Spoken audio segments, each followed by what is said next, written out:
शेतकऱ्यांसाठी अत्यंत आनंदाची बातमी म्हणजे शेतकऱ्यांसाठी नवीन खुशखबर आली मित्रांनो. पीक विमा आला का नाही जाणून घ्यायचं फक्त एका क्लिकवर. जर मित्रांनो आपल्याकडे यादीसुद्धा प्रसिद्ध झाली आहे. जर ज्या शेतकऱ्यांना पीक विमा आला त्यासाठी तर चांगलंच आहे, परंतु ज्या शेतकऱ्यांना आता पीक विमा आला नाही त्यांनी काय करायचं आणि हे कुठे बघायचं, तर मित्रांनो ही संपूर्ण माहिती आपण आता व्हिडिओमध्ये घेणार आहोत. परंतु मित्रांनो त्याआधी तुम्हाला सर्वांना एक विनंती आहे की जर तुम्ही या चॅनलवर नवीन आला असाल तर चॅनलला नक्की सबस्क्राईब करून ठेवा, म्हणजे जेणेकरून जे अत्यंत महत्त्वाची शेती संबंधी योजनांची सर्वात अगोदर माहिती तुम्हाला या चॅनलवर मिळेल. चला तर मित्रांनो आता आपण व्हिडिओला सुरुवात करूया. तर मित्रांनो आपण बघू शकतो की आता आपल्याकडे याद्यासुद्धा आलेल्या आहे की ज्या शेतकऱ्यांच्या आता अतिवृष्टीमध्ये किंवा नुकसान भरपाई भेटलेली नव्हती आणि ज्या शेतकऱ्यांना मिळाली आहे त्या शेतकऱ्यांची सुद्धा यादी आली आपल्याकडे. तर मित्रांनो तुमच्यासुद्धा याद्या प्रसिद्ध झाल्या असेल तर तुम्ही जाऊन कृषी विभागामध्ये त्या चेक करायच्या. परंतु मित्रांनो ज्या शेतकऱ्यांना अजूनसुद्धा या याद्यामध्ये त्यांचे नाव आले नाही किंवा त्यांना लाभ मिळाला नाही, परंतु त्या शेतकऱ्यांचे सुद्धा नुकसान झालेले आहे, त्या शेतकऱ्यांनी ई पीक पाहणीसुद्धा केली होती आणि त्यानंतर तक्रारसुद्धा करूनसुद्धा त्या शेतकऱ्यांना अजून जर त्या योजनेचा म्हणजे पीक विमा योजनेचा लाभ मिळाला नसेल तर त्या शेतकऱ्यांनी आता करायचं काय.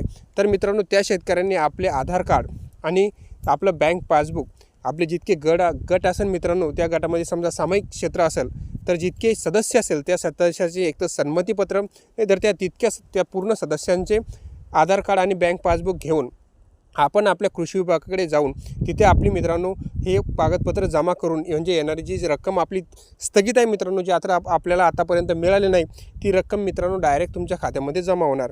परंतु मित्रांनो जर तुम्ही असे केले नाही किंवा जर संमतीपत्र किंवा दिले नाही तर मित्रांनो मागीलसुद्धा रक्कम तुम्हाला मिळणार नाही आणि येणारीसुद्धा रक्कम मिळणार नाही. त्यासाठी तुम्ही एकतर त्या सर्व शेतकऱ्यांच्या सामायिक गटामधील शेतकऱ्यांचे संमतीपत्र घेऊन जायचे, नाहीतर त्यांचे आधार कार्ड आणि बँक पासबुक घेऊन तिथे जाऊन आपल्या कृषी विभागाकडे जमा करायचे, म्हणजे जेणेकरून तुम्हाला मागची आणि पुढची सर्व रक्कम मित्रांनो मिळणार आहे.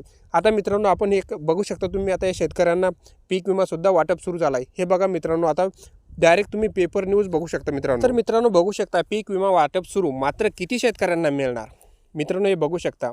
HDFC इगो या पीक विमा कंपनीच्या मुजोरीमुळे जिल्हा कृषी अधीक्षक शिवराज घोरपडे यांना लोकप्रतिनिधींच्या रोषाला वारंवार सामोरे जावे लागत आहे मित्रांनो. मात्र अजूनही या कंपनीने अधीक्षकांना माहिती दिली नसली तरी पीक विमा वितरणास प्रारंभ केला आहे. अनेक शेतकऱ्यांना याबाबत संदेश प्राप्त होत आहेत, मात्र किती शेतकऱ्यांना मिळणार हा प्रश्न कायम आहे. तर मित्रांनो बघू शकता तुम्ही हिंगोली जिल्ह्यातील यंदा शेतकऱ्यांचे खरीप हंगामात मोठ्या प्रमाणात नुकसान झाले होते. पीक ऐन भारात असताना पावसाने तब्बल 21 दिवसाची ओढ दिली होती. तर त्यानंतर पिकांना रोगराई गाठली, सोयाबीनवर येलो मोईच्या, कापसावर लाल्या पडला, तर तुरींना माना टाकल्या होत्या, हळदीवरही करपा पाडला. त्यापूर्वी अतिवृष्टी झाली, त्यामुळे निसर्गाचा हा कहर झाल्याने शेतकरी पुरता हैराण झाला. पीक विमा अग्रिम मिळण्यासाठी लोकप्रतिनिधी पाठपुरावा करीत होते, शेतकरीही निवेदन देत होते, मात्र अग्रिम काही मिळाला नाही. ही चालढकल करीत पीक विमा कंपन्यांनी शेवटी अपील केले ते केंद्रीय समितीसमोर. त्यांनी शेतकऱ्यांना छतापाही मिळाला नाही, मात्र ज्या शेतकऱ्यांनी पीक नुकसानीच्या ऑनलाईन तक्रारी केल्या होत्या त्यांना आतापर्यंत पीक विमा न देण्याने पीक विमा कंपन्यांची मुजोरी स्पष्ट दिसत आहे मित्रांनो. लोकप्रतिनिधींनी केवळ कृषी अधीक्षकांनाच धारेवर धरले, या कंपनींना कधीच जाब विचारला नाही. तर मित्रांनो बघू शकता जिल्ह्यातील शेतकऱ्यांना जवळपास 90 कोटी रुपये मिळतील असा अंदाज व्यक्त केला जात आहे, मात्र तो अंदाजच आहे. कृषी विभागाने आकडेवारी दिल्याशिवाय खरे काय ते समोर येणार नाही मित्रांनो.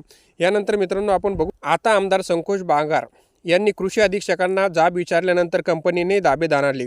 लागलीच दुसऱ्या दिवशी पीक विमा वाटपाला प्रारंभसुद्धा झाला मित्रांनो. शेतकऱ्यांना तसे संदेश येत आहेत, मात्र किती शेतकऱ्यांच्या तक्रारी ग्राह्य धरल्या याबाबत अजून कोणालाही माहिती नाही. त्याबरोबर कंपनी ही माहिती देत नसल्याने घोरपडे यांनी सांगितले. त्यामुळे या कंपनीची मुजोरीला कोणी लगाम घालायचा हा प्रश्नच आहे. यापूर्वी बांगर यांनी पीक विमा कंपनीला दणका दिला होता, त्यामुळे पुन्हा त्यांचा अनुभव देण्याच्या भीतीने कंपनीने मित्रांनो वाटप सुरू केला. मित्रांनो ही होती संपूर्ण माहिती. जर माहिती आवडली असल्यास नक्की चॅनलला तुम्ही सबस्क्राईब करा.